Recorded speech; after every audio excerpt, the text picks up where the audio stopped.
Evolution is a term to define only one organism, and that's the self. The self is the universe, the self is the Alpha and Omega, God and infinity. And that's the only thing that evolves, because we are all part of the self.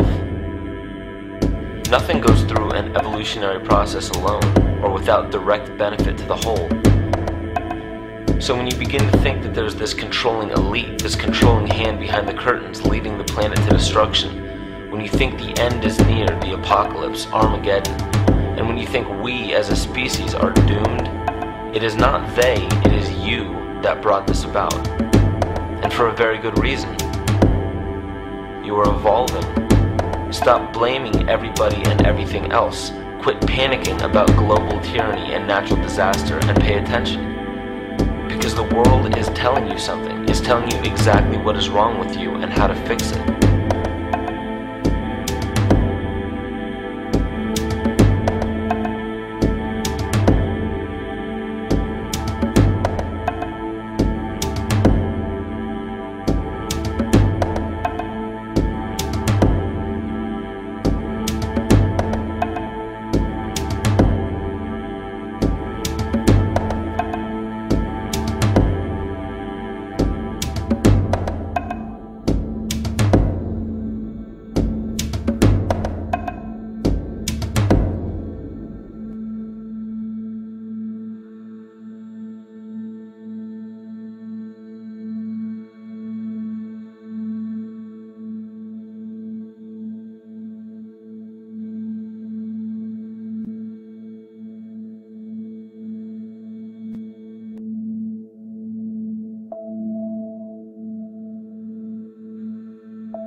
The Earth is believed to have formed 4.6 billion years ago.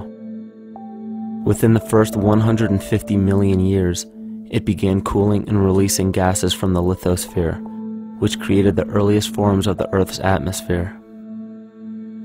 Prior to the creation of this atmosphere, the sun's ultraviolet radiation made for uninhabitable conditions.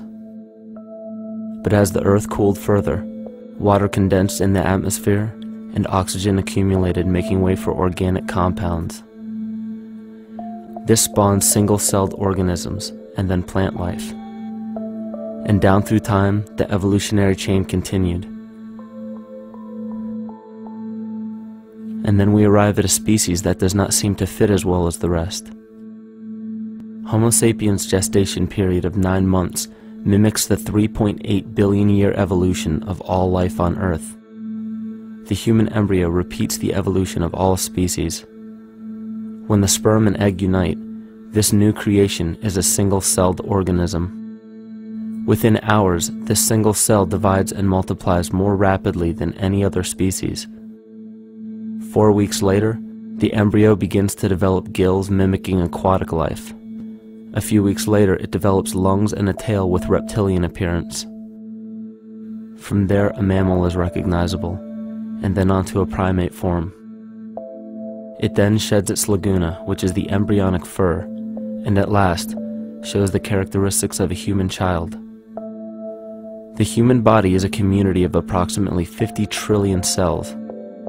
Everything the body does, the cell does as well. Cells have respiratory and excretory systems. They feed, feel, think, and communicate with other cells. Trillions of cells make up a single organism called the human body, and billions of human bodies help make up the organism we call Earth. The Earth has more similarities with the human anatomy than you may think. Earth has its own electromagnetic generation, just like the human body. Research has found that a direct current of electricity flows through perineural cells found around every nerve in the body. These pathways are called energy meridians and have been used in the practice of acupuncture for at least 2,000 years. Dating even farther back is the notion of dragon paths or ley lines in which many megalithic structures and stone monuments were erected, marking the energy meridians of the Earth. These energy meridians are generated by the resonant frequencies of the Earth, called the Schumann waves.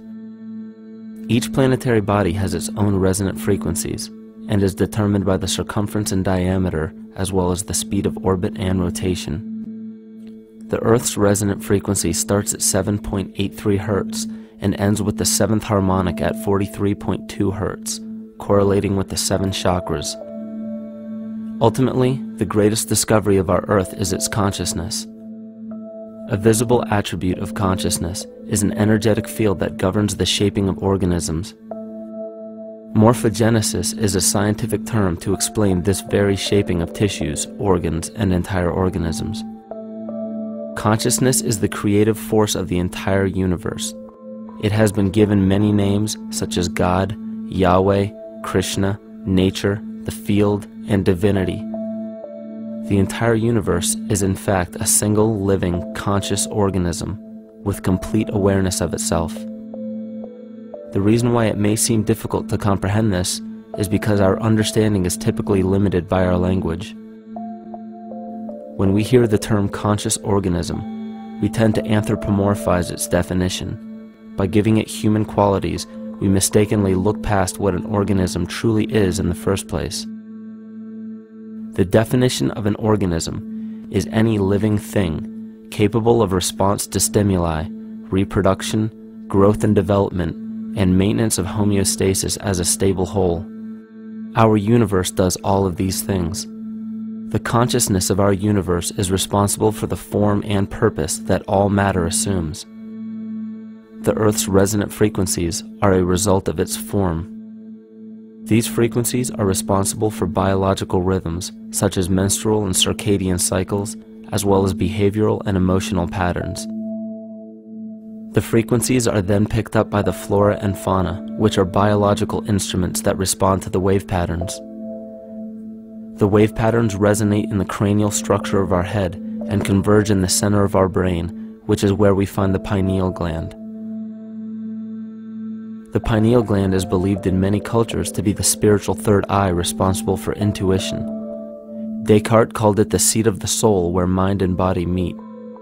Each individual cell in our body receives an electromagnetic impulse from our central nervous system. They receive the very same impulse that was disseminated to every biological instrument from the earth. An explanation of our conscious universe has been attempted by religion, science, and philosophy. The neglect of biological nature from any organism causes illness.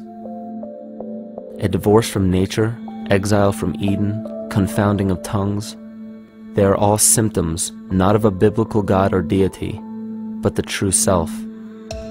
The greatest and only threat to ourselves is a loss of self, the death of our divinity. As we barrel through history with oceans of information, yet barely a drop of wisdom, we have to understand how we lost ourself.